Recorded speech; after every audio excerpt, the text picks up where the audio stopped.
La province d'Ikasaï a reçu une forte délégation constituée d'une équipe INC Pékin, d'une équipe du gouvernement central, du ministère de l'Agriculture, des profs Patience Panzou, agroéconomiste principal à la Banque mondiale. L'objectif principal de cette mission était de préparer la revue à mi-parcours avec la délégation de la Banque mondiale qui aura lieu du 24 au 5 décembre 2025. Jean de Diembey est coordonnateur national d'IPNDA. Nous sommes venus pour la séance de revue à mi-parcours du PNDA. Nous avons fonctionné depuis 2023, nous sommes en 2025, ça fait 2 ans et nous devons nous asseoir pour essayer d'apprécier comment les choses se sont réalisées. Tout a commencé par une réunion technique tenue dans la salle de réunion de l'hôtel Paradis où les activités réalisées par les PNDA ont été passées au peigne fin en présence des agro-multiplicateurs, de la société civile et des partenaires de mise en œuvre du PNDA, INOPS, HPP Congo et ONG Agir.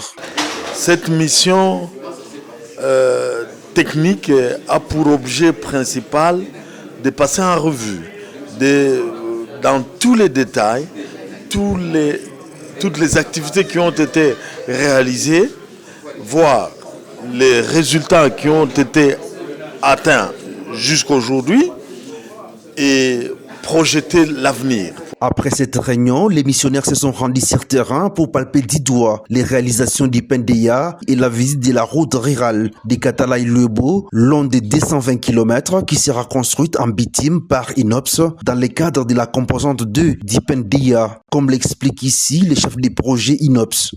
L'objectif, c'est de faire une visite avec l'équipe de la Banque mondiale et du PNDA. C'était pour voir un peu comment la route se présente. Sinon, c'était aussi pour faire une petite mise à jour dans l'avancement de nos activités. Et j'ai le plaisir de dire qu'aujourd'hui, nous venons de signer les contrats d'études.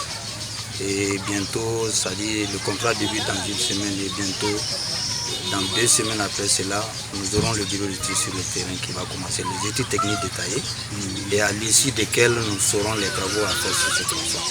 Cette mission a permis de découvrir les défis à relever pour que le PNDA atteigne ses objectifs.